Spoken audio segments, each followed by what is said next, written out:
In the shadowed silence of a world overrun, amidst the chaos that had consumed towns and cities alike, our team, part of a specialized military unit tasked with eradicating the relentless tide of the infected, moved through the remnants of what once was a thriving community. Our mission, fraught with peril at every turn, was clear. Clear the areas of these beings that once were human, now transformed into mindless harbingers of death. Amidst the debris of a battle for survival, our operations supplied us with ample rations, a small consolation for the risks that loomed like specters over our every move. It was during one such operation, in the desolation of a makeshift camp, that I stumbled upon a scene that would etch itself into my memory. There, in the scant comfort of a makeshift bed, lay the lifeless form of a man, the stillness of death a stark contrast to the chaos that had claimed the world outside. Beside him, a nightstand bore witness to his final days through the pages of a journal, its first leaf torn away, a silent testament to a story begun but never to be completed. The journal in its pages spoke of hope and despair, a chronicle of survival against the backdrop of a world besieged. From the initial belief in a swift resolution, through the fleeting victories in scavenged supplies, to the harrowing realization of their precarious existence as the infected closed in, it detailed their journey. The entries from day 14 to the last desperate words of day 56 painted a vivid portrait of human resilience and the inevitable succumb to despair. Day 14, the journal began, its author clinging to the belief in a return to normalcy, buoyed by broadcasts of military victories. Yet, even as they celebrated small triumphs, the shadow of the infected loomed ever closer. By day 15, they had found sustenance in the remnants of a world left behind, an abandoned house offering a temporary reprieve. However, the cruel reality of their situation soon reared its head, as one of their own showed signs of infection, a grim reminder of the thin line between survival and doom. The entries spoke of movements and makeshift fortifications, of lost companions and the constant search for food. Each word, a testament to the struggle to maintain a semblance of humanity amidst the encroaching darkness. The journal narrated their dwindling hopes, the tightening grip of hunger, and the relentless advance of the infected, culminating in the poignant farewell of its author, resigned to a fate sealed by starvation and the loss of all that was familiar.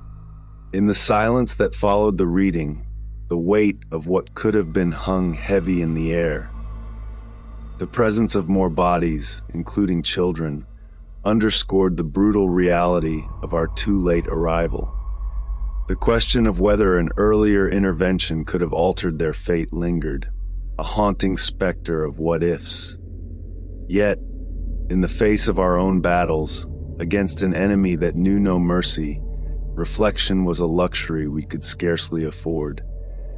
As we moved on, the journal remained, a silent witness to the human stories that unfolded in the shadows of an apocalypse. It served as a grim reminder of the stakes at play, not just in the physical battles waged, but in the fight to retain our humanity amidst a world that had lost its own. Our journey continued, marked by the resolve to not let their stories end in vain, to fight on in the memory of those who had fallen, and to hope that one day the dawn would break on a world reclaimed. The world beyond the pages of the journal was unforgiving, a testament to the fragility of civilization when faced with an unrelenting foe. Each day, our unit ventured into the heart of darkness, armed with the determination to reclaim what was lost, one city, one town at a time. The echoes of those we couldn't save resonated deeply, fueling our resolve with a poignant mix of sorrow and determination. Our operations took us through landscapes marred by the conflict. Buildings that once stood as homes now reduced to hollowed shells. Streets that echoed not with the sounds of life, but with the haunting silence of abandonment.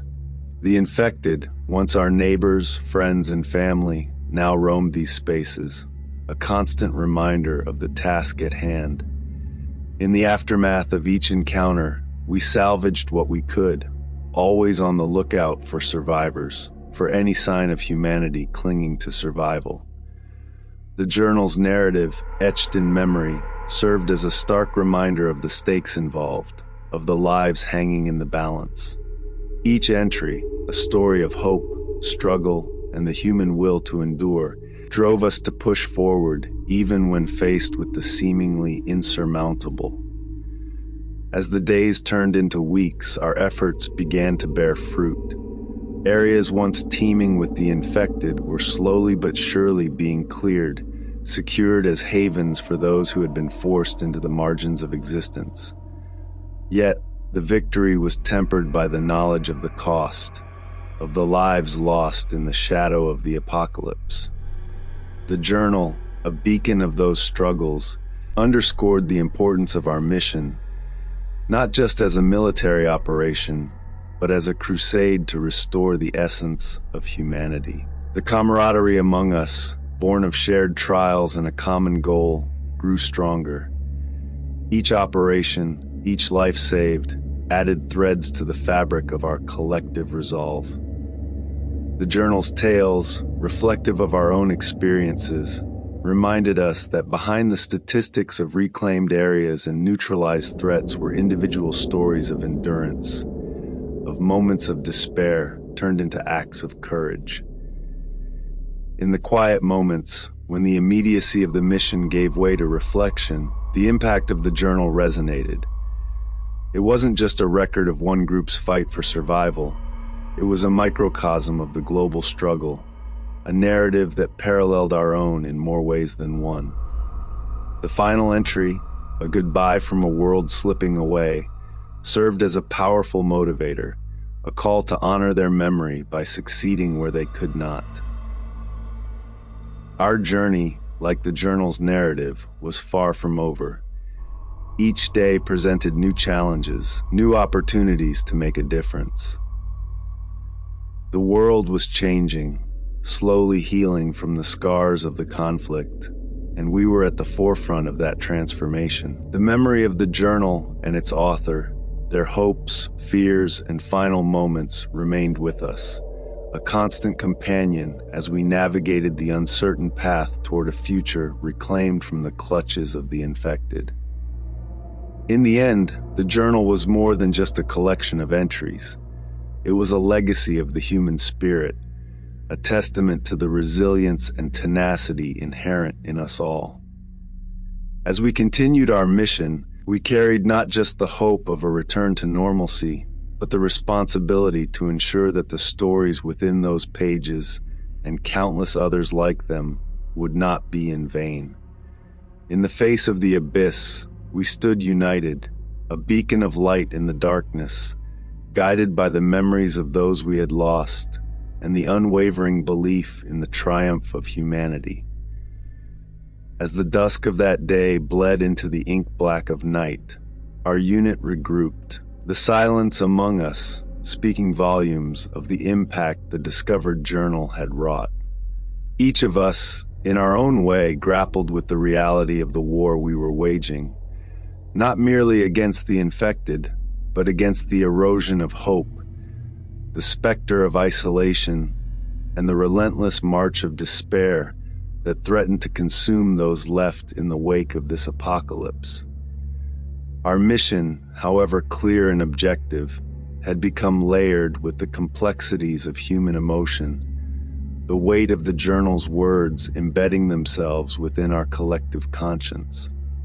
It served as a stark reminder that beyond the strategic objectives, beyond the tactical engagements against the infected, lay the stories of individuals and communities, fragments of a society struggling against the unraveling of its very fabric. In the days that followed, as we continued our operations through towns and cities rendered unrecognizable by the calamity, the narrative of the journal served as an invisible tether, binding us to the reality of those we sought to save. Each location cleared, each infected dispatched, carried with it a sense of urgency, a renewed commitment to alter the course of this unforgiving war. Yet, amidst the ruin and the relentless pursuit of our objectives, moments of clarity emerged.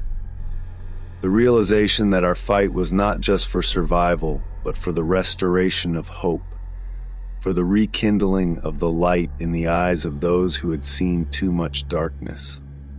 The journal, with its tale of dwindling hope and desperate survival, had become a catalyst, transforming our resolve into a shield against the despair that sought to penetrate our ranks. The camaraderie within our unit, forged in the fires of shared adversity, grew stronger. Our conversations, once dominated by the pragmatic details of our next operation, now wove in reflections on the humanity we encountered, the resilience of the spirit, and the indomitable will to persevere. The stories of those we had lost and those we strove to protect became the bedrock of our resolve. As we advanced, reclaiming territory from the grip of the infected, our efforts began to bear fruit.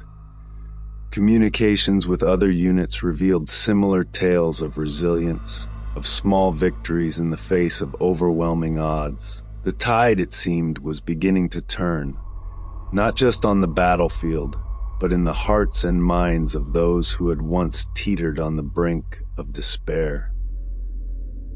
In the reflection of our nightly debriefs, the story of the journal served as a poignant reminder of the stakes for which we fought.